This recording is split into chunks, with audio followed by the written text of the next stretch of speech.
Amém. Amém. Podem assentar.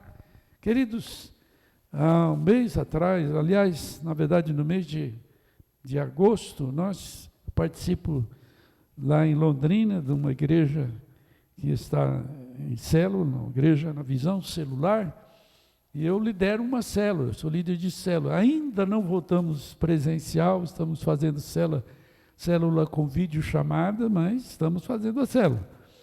E no mês de agosto, a irmã que é responsável, a pastora que é responsável por escrever as lâminas com as mensagens, além do registro das presenças, né, na célula, ela disse: olha, este mês vocês vão ter tema livre. Então ela não escreveu a mensagem, vocês vão ter tema livre, cada um vai ministrar aquilo que Deus falar no seu coração. No mês de agosto, no segundo domingo é Dia dos Pais, quem sabe vocês podem falar sobre a família. E ela deu essa dica, eu segurei. E eu não tinha pensado nisso, né? Até então, comecei a observar como Jesus utilizou frequentemente as casas para realizar milagres, para realizar curas, não é? E na casa de Jairo, ele ressuscita a sua filha. Em Cafarnaum, ele cura o paralítico que foi levado por 4 homens, ele estava numa casa. Ele transmite ensinamentos na casa de Levi, quando estava participando de um jantar. Levi é o mesmo Mateus. Na casa de Lázaro, Marta e Maria, ele tinha comunhão, ensinou, ressuscitou a Lázaro depois de morto 4 dias. E ele salva pessoas, não é? Ele vai para a casa de Zaqueu e diz para Zaqueu: eu vou na tua casa. E ele diz: hoje veio salvação nesta casa. Ele acolhe o filho pródigo, se alegra com ele, pois estava perdido e foi achado o pai, e acolhe o filho. É também um registro de um acontecido na casa, não é? Que tem tremendas e extraordinárias lições para nós. E eu quero me deter então nesta visita de Jesus à casa de Pedro.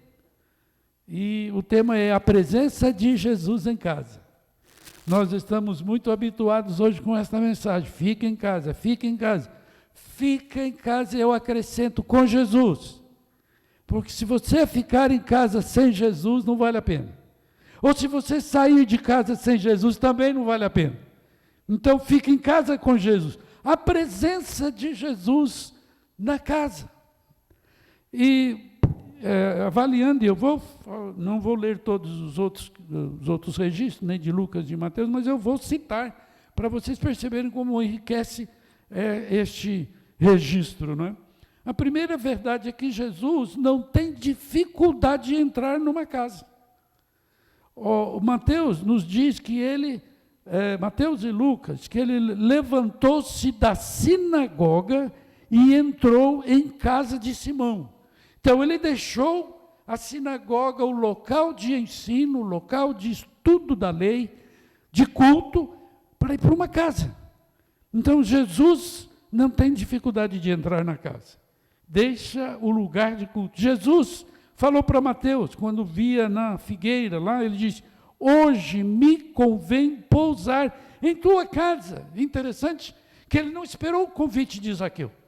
Ele não esperou ser convidado por Zaqueu. Mas ele percebeu que Zaqueu estava interessado nele.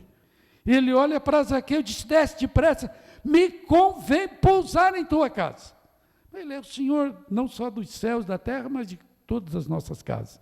Então ele pode determinar o dia de entrar na nossa casa. É claro que ele espera ser convidado. Ele espera que você abra a porta. Mas neste caso de Zaqueu, ele já sabia que Zaqueu queria, porque Zaqueu pagou o mico, né? Sobe numa árvore, um homem de certa posição social, ele sobe numa árvore, porque queria ver Jesus. Ele é surpreendido quando Jesus diz: eu me convém pousar em tua casa. Então Jesus não tem problema de entrar na casa. Ele vai na casa de Pedro, e é bom lembrar aqui que ele vai curar a sogra de Pedro, só para lembrar que Pedro era casado, porque se ele tinha sogra é porque ele tinha esposa.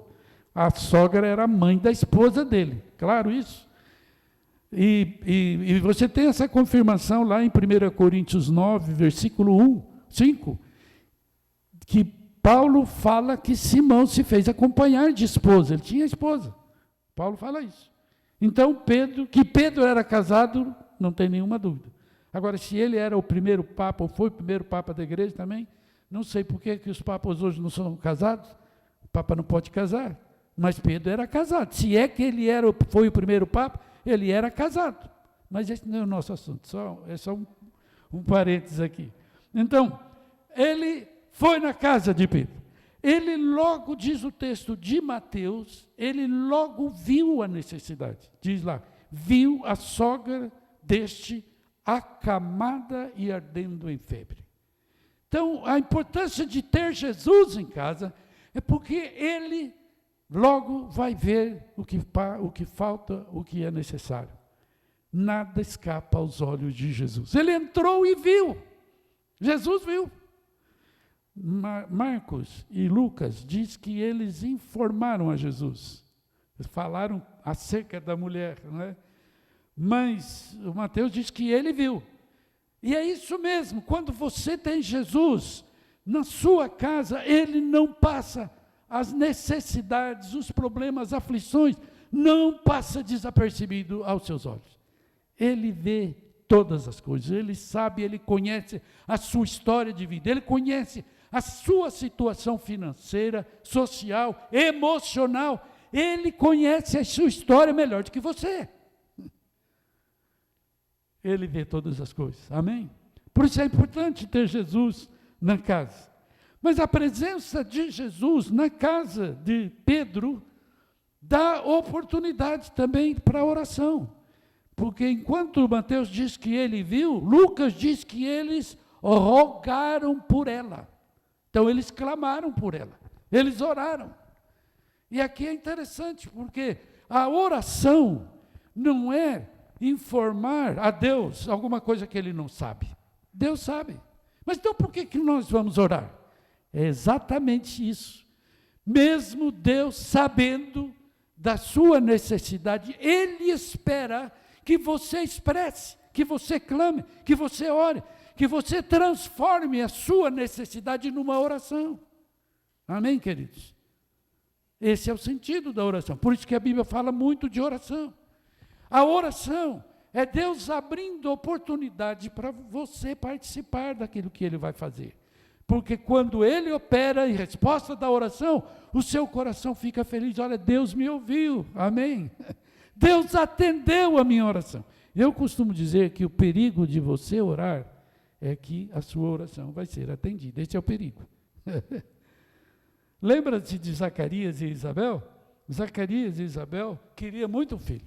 E eles eram estéril. A Isabel era estéril e não tinha filho, não via filho. O que aconteceu? Passaram anos e eles esqueceram que tinham orado. Lá no final da vida, o Zacarias estava no turno dele, incensando no altar, e o anjo aparece e diz: Zacarias, a tua oração foi ouvida. E Zacarias não acreditou. Já tinha passado tanto tempo, ele já tinha esquecido da oração. Quando o anjo diz: a tua oração foi ouvida, ele não acreditou. Teve que guardar uma gravidez, aguentar 9 meses mudo, por causa da incredulidade. Porque quando o João Batista nasceu, ele voltou a falar normalmente.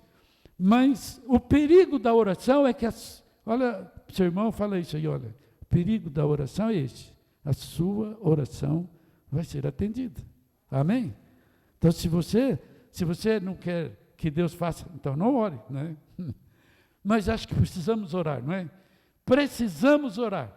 Precisamos contar para Jesus, mesmo sabendo que Ele sabe, mesmo sabendo que Ele conhece, mesmo sabendo que Ele está pronto para fazer aquilo que nós estamos precisando, nós precisamos demonstrar a Deus que nós também queremos.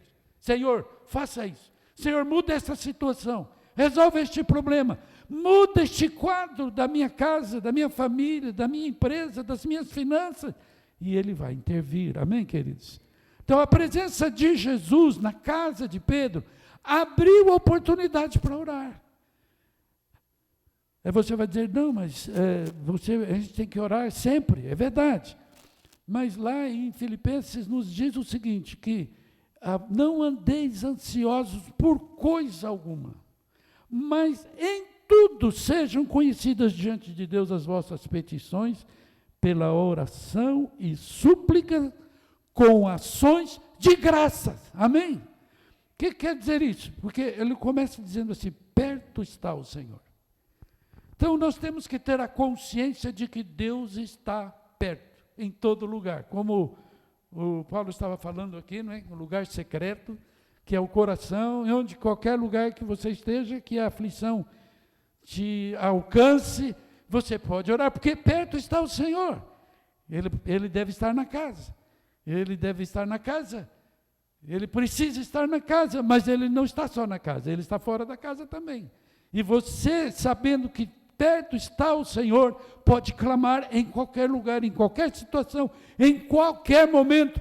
Deus está perto e eu diria mais, Ele está pronto a estender a mão, tocar na sua vida e mudar a sua sorte. Amém? Então, a presença de Deus, a presença de Jesus abre oportunidade para a oração. Mas outra verdade que eu aprendo nessa história de Pedro, da visita de Jesus à casa de Pedro, é que a sua presença traz cura. Marcos diz que ele, aproximando-se, tomou-a pela mão. Jesus chegou até a sogra de Pedro, tomou-a pela mão, e ela se levantou e ficou imediatamente curada.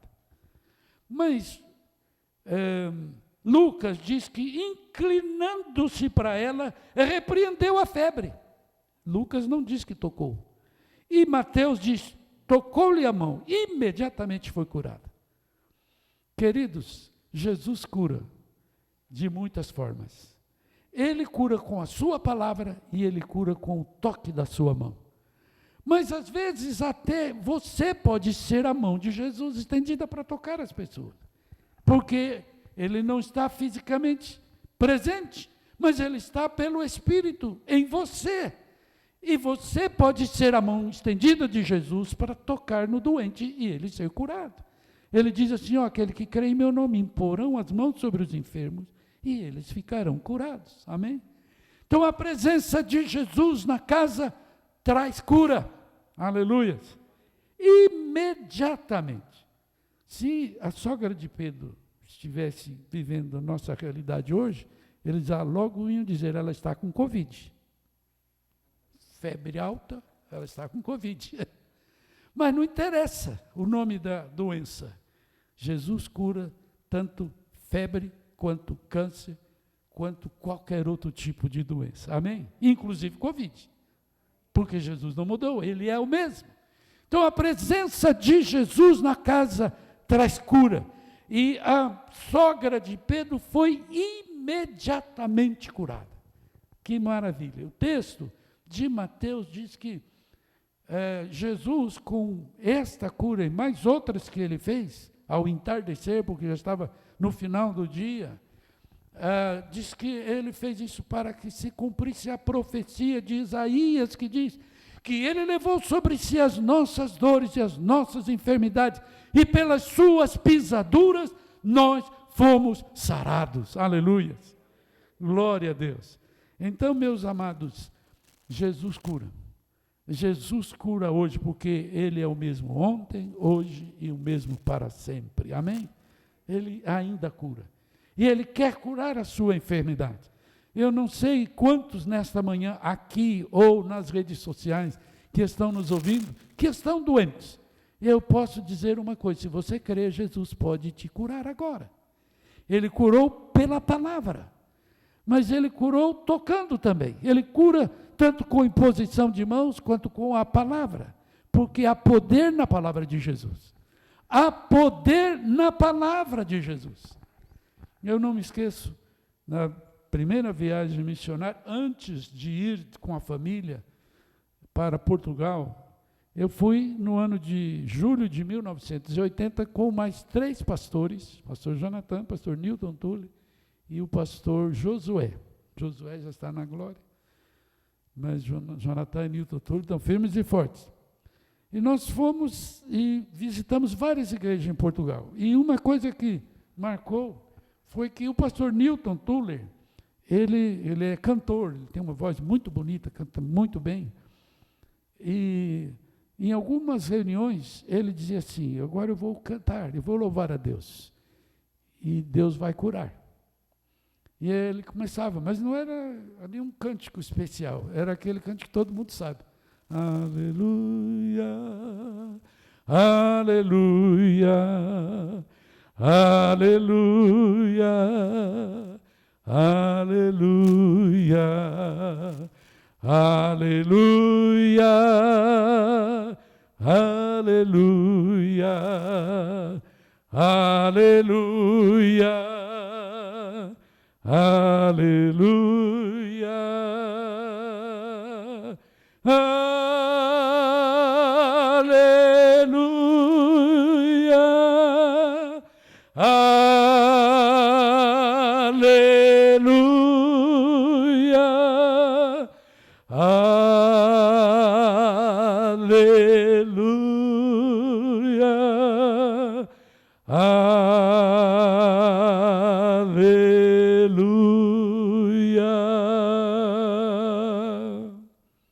Depois deste hino cantado com fé, com alegria, com adoração, muitas pessoas testemunhavam que tinham sido curadas, que foram curadas, apenas num tempo, cantando aleluias para Deus. É outra dica, você pode receber muito de Deus quando você o adora em espírito e em verdade, quando você abre o seu coração. Em verdadeira adoração, o Espírito flui, se manifesta. A Bíblia diz que Deus habita no meio dos louvores. Então, tem gente que às vezes vem no culto depois que termina o louvor, ele está perdendo a melhor parte do culto. Que história é essa? Você vai cultuar a Deus, e o culto é oferecer algo para Deus. E a forma mais expressiva de você oferecer a Deus, é logo que quando você dá oferta, você está oferecendo, mas quando você está adorando, você está dando o verdadeiro culto a Deus. E muita coisa acontece neste momento, inclusive muitas curas podem acontecer. Na nossa igreja ali em Londrina, muitas vezes o pastor chama para frente e antes de orar, quantas pessoas já foram curadas? E tem muitas pessoas, estou fugindo aqui do foco, e tem muitas pessoas que são curadas antes de fazer a oração. Por quê? Porque a presença de Deus traz cura. Amém? Muitas pessoas são curadas, sem receber oração, sem que alguém ponha as mãos, são curadas pela presença de Jesus. Aleluia. A presença de Jesus faz a diferença na vida, na família, no lar, na igreja, na firma e em qualquer lugar. Por isso alguns empresários até descobriram isso. Tem empresários que faz questão de reunir os empregados para orar no começo do dia de trabalho, ou no começo da semana. Ele já descobriu que se Jesus estiver na fábrica, as coisas vão acontecer de forma mais redondinha, vai dar certo, a bênção estará ali, porque a presença de Jesus faz a diferença. Amém, queridos? Mas é uma outra coisa que a presença de Jesus produziu na casa de Pedro. É que ele toca a mulher, ela estava de cama, ela estava deitada, ela estava com febre alta. E diz o texto que ela foi imediatamente curada. Mateus diz que ela o servia. E Lucas e Marcos diz que ela os servia, plural. Então, quando Jesus toca, quando Jesus entra, quando Jesus liberta e abençoa, ele o faz para que você responda com seu serviço. Amém? Ela o servia. Primeiramente, nós temos que entender que o nosso serviço é para Deus. Nós temos que servir a Deus. E nisso, muitas vezes a gente diz, olha, o seu emprego é uma desculpa. Você não é médico para ganhar dinheiro, você é médico para servir a Deus. Ou você é engenheiro para servir a Deus, você é pedreiro para servir a Deus, você é eletricista para servir a Deus. Claro que como subproduto você vai ganhar o seu sustento, mas primeiramente você vai servir a Deus. É para isso que ele te chamou. Quando Deus mandou Moisés tirar o povo do Egito, a mensagem clara era esta: diga a Faraó, Israel é meu filho, deixa ir meu filho para que me sirva. E Faraó fez o quê? Endureceu o coração, prejudicou, judiou, escravizou, aumentou o sofrimento do povo na produção dos tijolos que tinha. Ele antes dava o material, depois ele não dava e exigiu a mesma quantia, a mesma produção. E eles sofreram. E a única coisa que tocou o coração de Faraó foi quando Deus tocou no filho unigênito de Faraó, no primogênito de Faraó. Aí ele abriu mão. Por quê? Faraó estava prejudicando o filho, Israel, era filho de Deus. E Deus queria que o seu filho, seu povo, a sua nação, o servisse no deserto. Deixa ir meu filho para que me sirva. Amém? Então, queridos, quando nós somos tocados e chamados por Deus, Deus faz assim, porque Ele quer um povo que o sirva. Ele espera que este povo o sirva.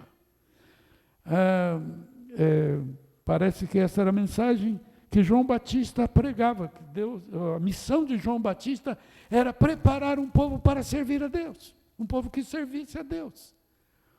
Então, a sogra de Pedro curada, ela servia a Jesus, serviu a Jesus. Como ela serviu a Jesus? Eu imagino aqui, talvez você que é dona de casa pode até ter uma ideia melhor, não é? Mas como é que você faria ali, hospedando Jesus? Você ia fazer a melhor torta, o melhor bolo, a melhor comida para servir a Jesus. Estou certo ou não? Ia fazer, com certeza, não é? Então, ela fez o melhor para Jesus. Mas ela não fez só para Jesus, ela servia também os que estavam com Jesus. Pelo menos aqui diz que estava Pedro, Tiago, João, não é?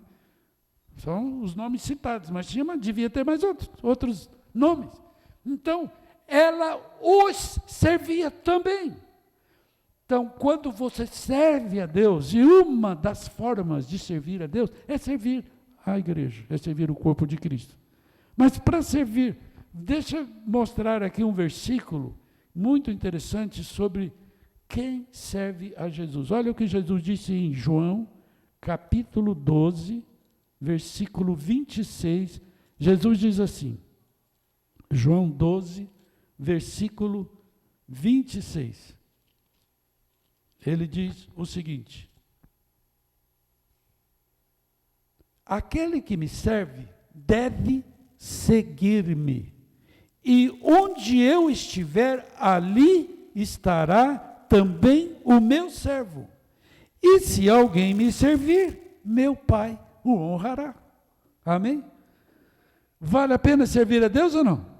Quem quer ser honrado por Deus? Pelo Pai. Quem quer ser honrado pelo Pai? Só duas mãos, só três irmãos querem ser honrados. Se você quer ser honrado pelo Pai, então sirva a Jesus.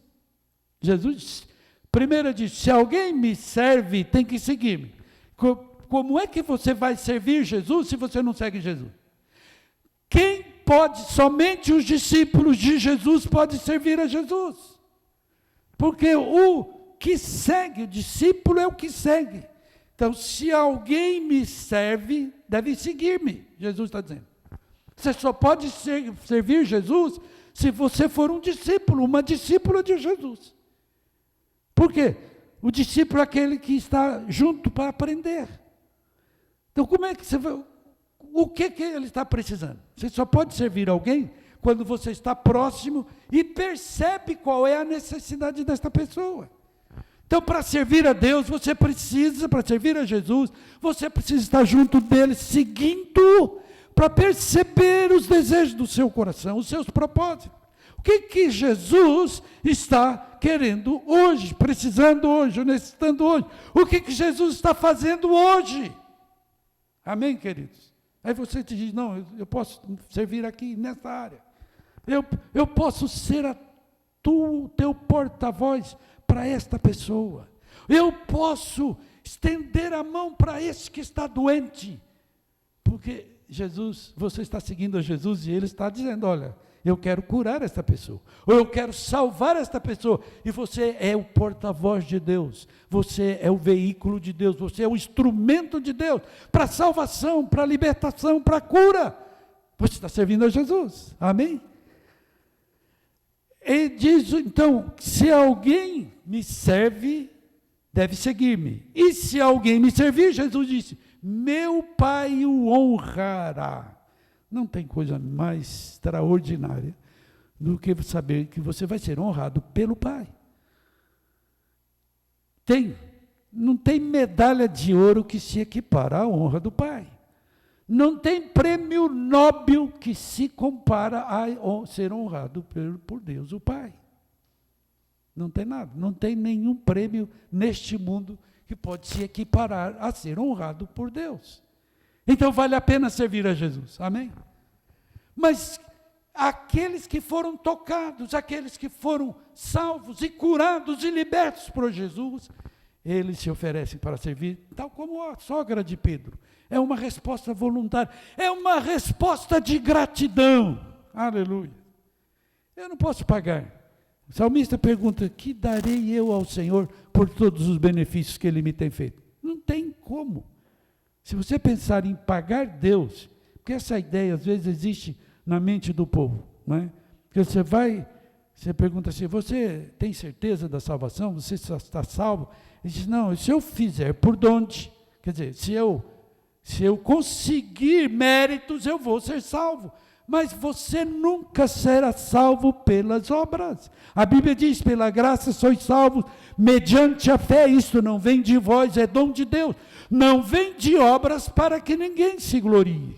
Então eu nunca vou conseguir comprar favor de Deus. E esta é a mensagem da graça. Graça é favor imerecido. Eu não mereço, mas Deus resolveu me dar a salvação, o perdão dos meus pecados, porque Deus é um Deus gracioso, maravilhoso, amém? Agora, uma vez recebendo esta graça, uma vez sendo alcançado por esta graça, eu tenho uma resposta de gratidão, eu quero servi-lo.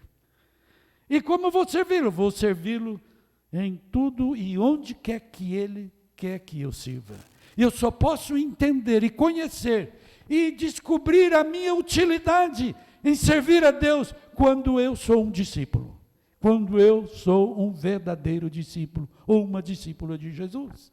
Se alguém me servir, deve seguir-me, e se alguém me servir, meu Pai o honrará. Aleluia. Eu quero ser honrado por Deus, e por isso eu quero servir a Jesus. Você quer ser honrado por Deus? Então sirva a Jesus. Amém? Mas o texto, o outro versículo que eu queria mostrar é de Hebreus. Hebreus capítulo 6, versículo 10. Eu falei servir a Jesus, mas aqui em Hebreus fala de servir a igreja. Olha o que o texto de Hebreus nos diz, no versículo 10 do capítulo 6, diz assim, Deus não é injusto e Ele não se esquecerá da vossa obra e do amor que para com o seu nome mostrastes, pois servistes e ainda servis aos santos. Quando eu sirvo à igreja, quando eu sirvo aos santos, quando eu sirvo aos irmãos, Deus registra, Deus não é injusto, Deus não esquece, amém? Deus não esquece. Então, não é qualquer coisa, servir a Jesus e servir a igreja não é qualquer coisa. Deus está atento aos servos, Deus está registrando a sua obra. Mesmo que ninguém reconheça, mesmo que as pessoas não agradeçam, mesmo que as pessoas não entendam, mesmo que ninguém fale nada acerca do serviço que você está prestando, Deus não é injusto, Ele não esquece. Deus está registrando. E no momento certo e na hora certa, você será recompensado pelo Pai. Amém? Por quê? Porque lembra-se que quando Saulo perseguia a igreja, Jesus se colocou no caminho de Damasco e disse, por que você me persegue? Mas Saulo estava perseguindo quem? A igreja. Mas Jesus disse, por que você me persegue? Então, querido, Jesus está identificado com a igreja, ele é cabeça da igreja, a igreja é seu corpo. Então, por isso que a gente tem que ter cuidado, quando você está falando da igreja, você está falando de Jesus. A igreja está identificada com Jesus. Então, quando você está criticando a igreja, está criticando você mesmo, está criticando a Jesus. Mas quando você serve a igreja, Deus está registrando. Ele não é injusto, Ele vai te recompensar. Amém? Ele vai te recompensar. Como você pode servir a igreja? Muitas maneiras. Não vou listar aqui. Certamente com a agenda da igreja, os pastores têm dado muitas dicas de como você pode servir. Não só contribuindo, mas estando presente, sendo fiel, sendo testemunha, trazendo pessoas, participando dos grupos de comunhão, levando pessoas a Jesus. Você serve de muito, colocando a sua área profissional à disposição. Às vezes a igreja precisa de um trabalho de pedreiro, não é? Por exemplo, tem um problema aí, sei lá, encanamento, precisa de um encanador, tem um encanador na igreja, ele pode se oferecer, se ele quer servir, ele pode servir nessa área. Amém, queridos? E muitas outras áreas. Mas você vai saber, e Deus vai te dar dicas de como você pode servir a igreja. Mas a verdade, voltando ao texto, é que a presença de Jesus na casa de Pedro dá condições, abre portas para que ela pudesse servir. E ela serviu tanto a Jesus como aos que estavam com Jesus. Agora, finalmente, a presença de Jesus valoriza a casa e faz com que o cumprimento da promessa aconteça. Porque a casa de Pedro ficou notória, não é? Quando você vai a Cafarnaum, quem for a Israel, certamente vai passar por Cafarnaum, lá na Galileia, que é um dos roteiros. E tem lá, hoje, construíram uma capela no que se diz ser possivelmente a casa de Pedro. Está lá, não é? Até hoje, não é? Mas não essa valorização material, mas que ficou registrado, ficou na memória, não é? Ele valorizou a presença de Deus numa vida, traz valor, traz mais valia. O homem sem Deus não tem valor, o homem com Deus, ele torna-se uma pessoa útil, uma pessoa que abençoa, uma pessoa que ajuda, que faz diferença, que se importa, que estende a mão, que compreende, amém? Então, traz valor. Veja, por exemplo, as ilustrações que nós temos de pessoas viciadas em droga, né? Eu gosto sempre de lembrar, vocês conhecem aqui o Valdir, pastor, hoje ele é pastor Valdir. Mas quem lembra do Valdir, não sei se alguns se lembram aqui, porque lá na casa, lá na vila, no Visconde de Inhaúma, lá, não sei se é norte, lá não sei como é que chama a região lá de São Caetano, não é? Mas lá numa das travessas da Visconde de Inhaúma, a casa daquela irmã, que eu não me lembro o nome dela, Terezinha, já está com o senhor também. Mas a primeira vez que eu encontrei o Valdir, porque o Valdir foi assim, o Júlio Miron, que também alguns devem se lembrar, pegou o endereço dele no posto de saúde. Ele estava caído, bêbado, e ele conseguiu anotar o endereço dele. Me passou o endereço porque nós tínhamos um culto lá naquela casa que era próxima à casa do Valdir. Então, antes do culto, eu fui na casa do Valdir. Quando eu fui na casa do Valdir, ele não estava. A mãe dele me recebeu e ela falou chorando. Ela falou, o senhor não é a primeira pessoa que tenta recuperar meu filho. Ela estava chorando. Mas o pai dele quer mandar embora de casa, porque nós não aguentamos mais o Valdir. Ele só dava despesas, só dava problemas, só causava problema na família, e era uma situação deplorável. O Valdir não tinha jeito, humanamente falando. Aí o que eu fiz? Falei, olha, amanhã tem uma reunião, acho que era na segunda, na terça tinha reunião. Deixei o endereço por escrito da casa da irmã Terezinha. Você fala para o Valdir, está lá nessa reunião que eu quero falar com ele. E para surpresa, no outro dia, quando cheguei para a reunião, o Valdir já tinha chegado, já estava lá na casa. E a primeira coisa que nós fizemos, demos as mãos para fazer a oração, iniciando a reunião. O Valdir foi tomado, possuído por um espírito maligno. E aí nós entramos em batalha, repreendemos o demônio da vida dele.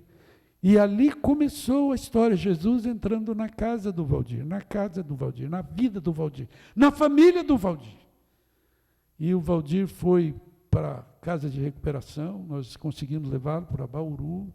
Não sei se ele foi para Goiânia, mas teve um tempo em Bauru. Quando ele voltou da casa de recuperação, acho que os irmãos vão lembrar, estou contando aqui alguma história que alguns se lembram de alguns detalhes. O Roberto deve lembrar disso, que o Valdir, toda semana, ele queria dar um testemunho, porque ele tinha um testemunho para dar. Ele que era uma pessoa sem valor, que a família queria já descartar, porque não tinha jeito, que só bebia, gastava e dava, quebrava as coisas em casa, não tinha nenhum valor, nem a família queria mais. Agora ele começou a servir a Jesus e ele toda semana tinha 1 ou 2 testemunhos. Ele tinha que reprimir, porque ele pedia, o pastor, quem estava dirigindo com ele, que queria dar testemunho. Ele queria contar a bênção, porque Deus estava usando a vida do Valdir para alcançar pessoas. E Deus levou o Valdir para Bolívia, serviu como missionário na Bolívia, levou o Valdir para Portugal, eu estava lá quando ele esteve lá, vai servir lá. Ele perdeu a esposa no parto da primeira filha, Deus lhe deu uma segunda esposa, e o Valdir serve a Deus até hoje, e a família dele. Porque quando Jesus entra numa casa, ele traz valor, ele modifica. Uma pessoa que não tinha valor, torna-se uma pessoa valiosa, útil, abençoadora. É isso que Jesus quer fazer na tua casa, na tua família. Amém, queridos? Então, e faz com que a promessa de Deus se cumpra. Isso está lá em Mateus 8,17, eu já até fiz menção disso. Que muitos enfermos, endemoniados, chegavam à casa e eram curados. E demônios eram expulsos. Porque a casa se tornou o lugar da manifestação da glória e da presença de Deus. Eu quero orar com você. Vamos ficar em pé e nós vamos orar. E eu quero orar e declarar que a sua casa é um lugar da presença de Jesus. Amém? Que Jesus tem lugar para entrar na sua casa. Ele diz assim, lá em Apocalipse 3, 20. Eis que estou à porta e bato. Se alguém ouvir a minha voz e abrir a porta, eu entrarei, e com ele serei, e ele comigo. Amém? Então, Jesus bate a porta da sua casa. Jesus bate a porta da sua família. Abre a família, abre a casa. Convida Jesus. Ele vai dizer, como disse na casa de Zaqueu, hoje veio salvação para esta casa. Ele vai fazer como fez na casa de Jairo. A filha estava morta, ele ressuscita a filha de Jairo. Então, se há morte na sua casa, Jesus vai levar vida. Se há doença, ele vai levar cura. Se há problema, ele vai levar a solução. Abre a sua casa para Jesus entrar, amém?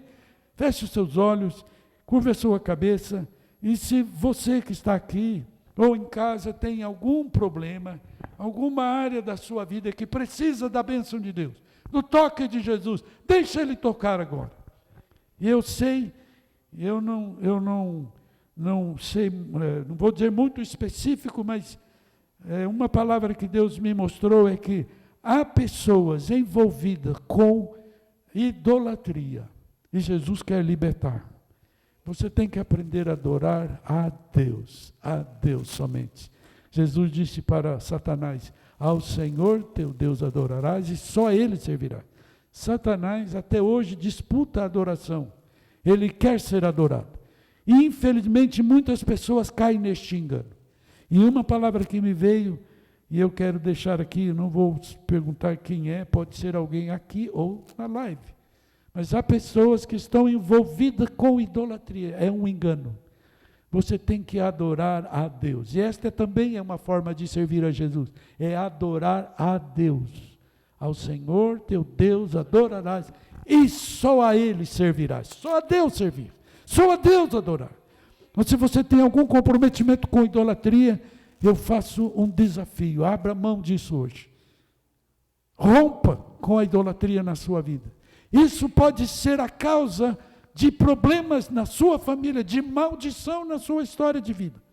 Mas você pode romper hoje. Jesus quer mudar a sua história, amém? Eu vou orar, e você que está em casa, curve a sua cabeça, pare um momento agora, volte o seu coração para Deus enquanto nós oramos. E se há doença também, você creia, Jesus pode te curar agora. Pai, no nome de Jesus, nós te agradecemos, porque as lições de Jesus, do tempo de Jesus na terra, continuam ensinando e falando conosco hoje. Obrigado por esta visita de Jesus à casa de Pedro, que nos ensina tantas lições. Eu quero pedir agora, Senhor, que as nossas casas, e de declarar que a nossa casa é o lugar para o Senhor habitar. Senhor, vem, Senhor Jesus, entra na nossa casa, entra na família, na casa de cada um dos irmãos, dos que estão aqui presentes, dos que estão ouvindo pela live. Senhor Jesus, entra para trazer vida, entra, Senhor, para trazer cura. Eu repreendo o espírito de enfermidade, espírito de doença, febre, mal-estar, dor de cabeça, câncer, tumores malignos, sejam vencidos, destruídos, desbaratados em nome de Jesus. Toca, Senhor, agora, cada vida, cada coração. Deus, aqueles que estão oprimidos, aqueles que estão, Senhor, com possessão maligna, assim como o Senhor libertou o Valdir, o Senhor pode libertar esta vida oprimida de toda possessão maligna.